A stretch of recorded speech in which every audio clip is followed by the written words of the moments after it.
going on, folks? This is Ryan, and thank you for listening to another episode of Just My Opinion with Ryan.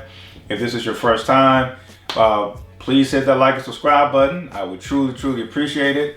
And you know my slogan, I love to talk to the camera. Hopefully you guys talk back in the comments. Let me know what you think about today's video.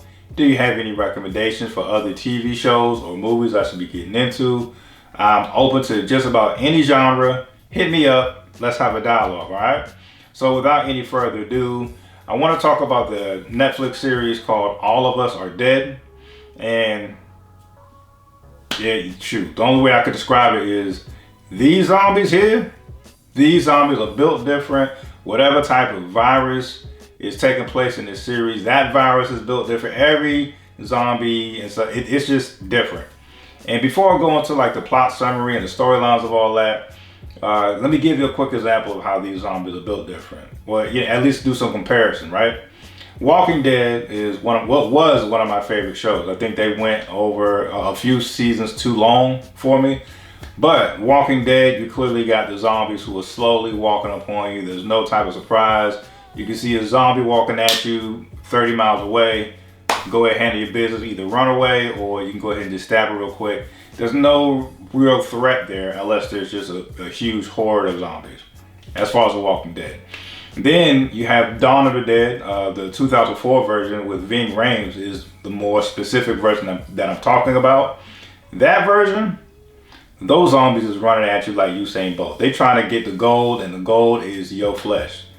The gold is your ass. So they're sprinting in that one. That was pretty dope. And Army of the Dead is like a third example I give. That just came out last year, directed by Zack Snyder, if I'm not mistaken. And with that one, the whole point, they just portrayed it as if zombies was just like a different type of race or species within their own thing.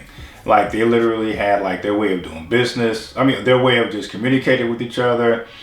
They had zombie babies being born. You had pregnant zombies. And I think, matter of fact, if I'm not mistaken, because even though it came out last year, it's been a while since I've seen it. I think like some of the zombies even had hands. Like they was actually whooping humans' asses sometimes.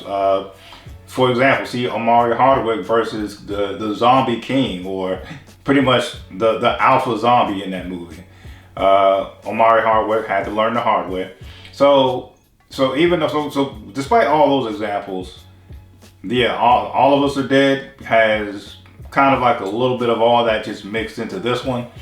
But in comparison, these zombies, they run it. They ain't doing that Walking Dead limp towards you to try to catch you. These zombies are running, and there's just a good number of different types of various ways that they're different. So I don't want to spoil that part for anybody. But that's just the obvious hint I'm gonna give to you. Those zombies in that series, them bad boys built different. You don't want to, yeah, they just built different. You don't want to rock with them like that. So anyway, the storyline or the plot, it starts off as a typical school day. Then all of a sudden it turns into everyone's worst nightmare once this teenage girl leaves the science lab feeling a little queasy. Next thing you know, she's biting other people. Those people are biting more people. And then those more people are biting everyone else they can see. And before you know it, you have like this zombie pandemic going on in this little town. So that's what it's about. And it was just amazing. I don't want to butcher any of the actors' names, but I highly recommend this this series. And matter of fact, there's this show called Tag. One of the characters in that movie, he needs to go on that show. There needs to be like a celebrity version of Tag or something. Because the way this guy was ducking and dodging zombies in tight room, in just these tight enclosed spaces was just amazing. It kind of reminds me of the Chris Brown scene in Takers when he's just doing all this acrobatic stuff to run away from the cops. This guy's doing all this acrobatic stuff to run away from zombies. So I found that amazing. He needs to be on Tag. I'll just leave it at that. But highly recommend this movie. I know this video is fairly short, but I will leave you with this final thought though, especially since I don't want to spoil anything. I will leave you with this final thought.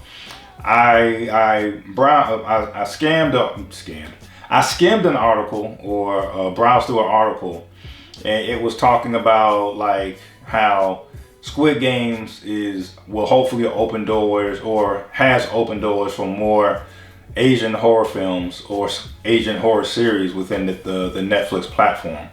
And although that may be true, I just want to make it clear, like, don't sleep on the foreign horror movies in general, especially not the Asian horror movies. The Asian horror movies can be very dark.